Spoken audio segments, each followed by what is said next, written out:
दानिया कुछ बदल गई है, चुप चुप रहती है। मुझे लगता है कि मानी के रवैये से वो काफी हर्ट हुई है। मुझे तो मसला कुछ और लगता है। क्या मतलब? दानिया जब से आई है आसिम की ना कोई कॉल खैर खबर नहीं मालूम। हाँ, मेरी भी बात नहीं हुई है। दानिया तो कुछ बताती नहीं है। दानिया तो आसिम का नाम सुनते ही बात बदल देती है। मैंने कई बार महसूस किया है जैसे वो चुप चुप के रोई हो या कुछ छुपा रही हो हमसे। बेहजाद से बिछड़ना उसे रास नहीं आया। अब उसकी तकदीर में जो फासले लिख दिए गए वो कैसे कम हो सकते हैं? वो उलझ गई है, उसे इस कैफियत से निकालना होगा। जो कुछ भी हो रहा है वो उसके गलत फैसलों का नतीजा ही तो है। अरे, तुम दोनों यहाँ बैठे हुए हो? सब खैरियत है? हाँ दानिया, सब खैरियत है। हम तुम्हारे बारे में ही बात कर रहे थे। मैंने आसिम को कॉल की थी, उसने कॉल बैक ही नहीं की। सोचा तुमसे पूछ लूं। मसरूफ होगा। अरे ऐसी भी क्या मसरूफियत है कि एक दो लम्हे की कॉल ना आ सके?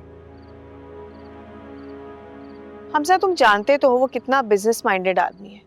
उसके लिए उसका बिजनेस सबसे ज्यादा है। तुम्हारी आसिम से बात तो होती है ना? हाँ, मेरी बात उससे हो जाती है, तुम परेशान मत हो। दानिया, तुम खुश तो हो ना? तुम्हें क्या लगता है? तुम ऐसा करो, आसिम से कहो कि कुछ दिनों के लिए यहाँ आ जाए। तुम दोनों की जब से शादी हुई है इतने सालों में एक ही बार आया है पाकिस्तान।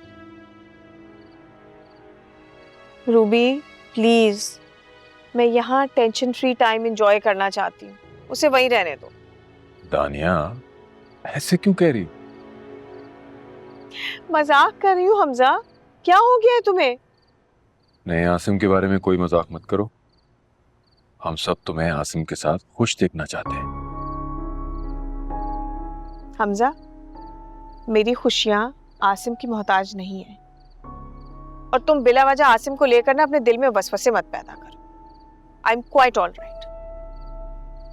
अगर तुम मुस्कुरा भी दो तब भी आंखों की नमी को छुपा नहीं सकती हो।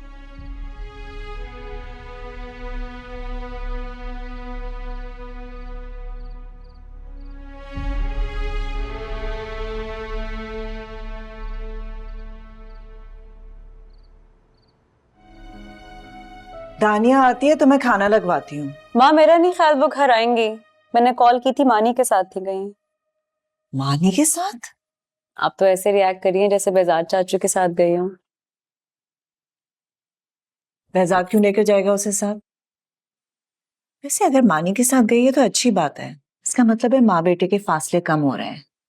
मगर मानी राजी कैसे हुआ उसके साथ जाने में? पता नहीं, लेकिन पप्पो उसे बहुत मिस करती हैं। आपको पता है, मुझे कभी कभी लगता है कि पप्पो आज तक बेजार चाचू के बारे में सोचती हैं। उस दिन मुझे कह रही थी कि बेजार चाचू पहले से भी ज्यादा ग्रेसफुल हो गए हैं।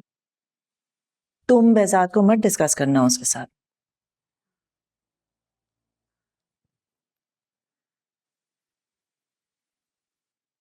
अच्छा एक बात तो बताओ, उसने कभी आसिम के बारे में बात की है तुमसे?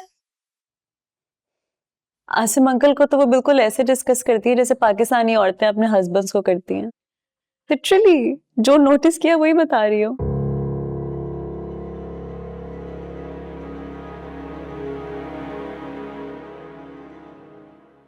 वैसे ये माँ बेटे गए कहाँ हैं और वो भी एक साथ?